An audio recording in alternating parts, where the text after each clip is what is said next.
కాలమ్మ పలక. ఒక తామ్ర పలకం, దానిపైన ఒకవైపు శాసనం, మరొకవైపు పంచాననం వారి దేవత, విశ్వకర్మ, వినాయకుడు, పంచదాయిల 5 వృత్తుల పనిముట్లు అంతస్తులుగా చూపబడ్డాయి. ఆఖరణ ఒంటే ఏనుగుల వ్యాపారి బొమ్మ ఉంది. ఈ శాసనంలోని విషయాలు చాలా ఆశ్చర్యకరంగా ఉన్నాయి. తిరువనంద ఆళ్వార్ కొడుకు గోపాలాచారి చేసినటువంటి శాసనము ఈ కాలమ్మ పలక.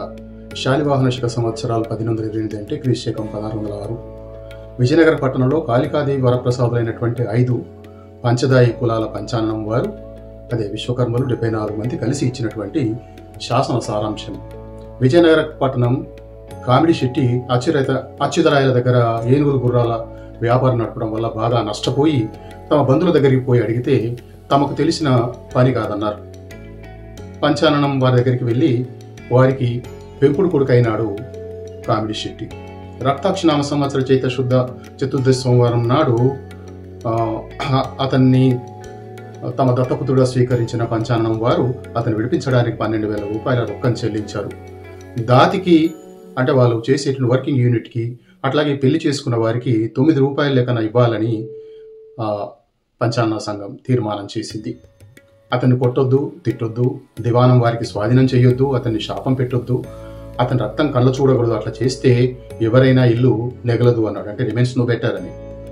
పంచాననం వారి హక్కుపత్రం మీద మొదటి అంతస్తులో కీర్తిముఖ తోరణంతో సుఖాసనంలో లింగం నందుల మధ్యన చతుర్భుజి దేవత మమ్మాయి, ఆమె ఆసనం కింద 3 శిరస్సులున్నాయి. ఆ వైపు 2 వైపుల ఆమె పూజిస్తున్న స్త్రీ పురుషులు ఉన్నారు. 2వ అంతస్తులో షణ్ముఖుడు గణపతుల నడుమ లోహం పట్టుకున్న కారు, అయోఘనం అంటే సమ్మేట డాకళ్ళు, కత్తెర, సటికం పనిముట్లతో ఇనుపలోహంతో పనిచేయవారు కమ్మరివారు. 3వ అంతస్తులో బాడిసావులు, పోగర పనిముట్లు, దారుతో పనిచేయవారు వడ్రంగివారు. 4వ అంతస్తు బుగ్గకారు, వంకగొట్టం, డాకళ్ళు, సుత్తే పనిముట్లు, బంగారంతో పనిచేయవారు కంసాలివారు. 5వ అంతస్తు పట్టుకారు, ఉళ్ళు, పోగర్లు, గూటం పనిముట్లు, రాయితో పనిచేయవారు శిల్పులు. 6వ అంతస్తు తీగల బిల్ల, 2 అంచుల సుత్తే, డాకల మీద సుత్తే, అట కత్తెర, కడ్డి, కత్తెర పనిముట్లు, ఇత్తడితో పనిచేయవారు కంచలివారు. 7వ అంతస్తులో ఒంటే ఏనుగుల వ్యాపారి ఉన్నారు.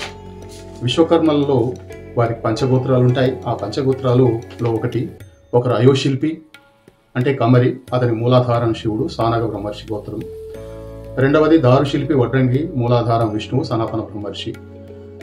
3వది తామ్రశిల్పి కంచరి, మూలాధారం బ్రహ్మ, అహగుణస బ్రహ్మర్షి. 4వది శిలాశిల్పి, అతడే స్థపతి, మూలాధారం ఇంద్రుడు, రత్నస బ్రహ్మర్షి గోత్ర ఋషి. 5వది స్వర్ణకారుడు అంటే స్వర్ణశిల్పి, మూలాధారం సూర్య, సుపర్ణస బ్రహ్మర్షి గోత్ర ఋషి. ఈ వివరాలు మనం ఈ శాసనం ద్వారా గుర్తించవచ్చు. ఇటువంటి శాసనం ఒక అరుదైనటువంటి శాసనం, పంచదాయిల గురించి దొరికినటువంటి శాసనం. ఇటువంటి శాసన ఫలకం హైదరాబాద్ తెలంగాణ రాష్ట్ర పురావస్తు మ్యూజియంలో ఉన్నట్టుగా తెలుస్తున్నది.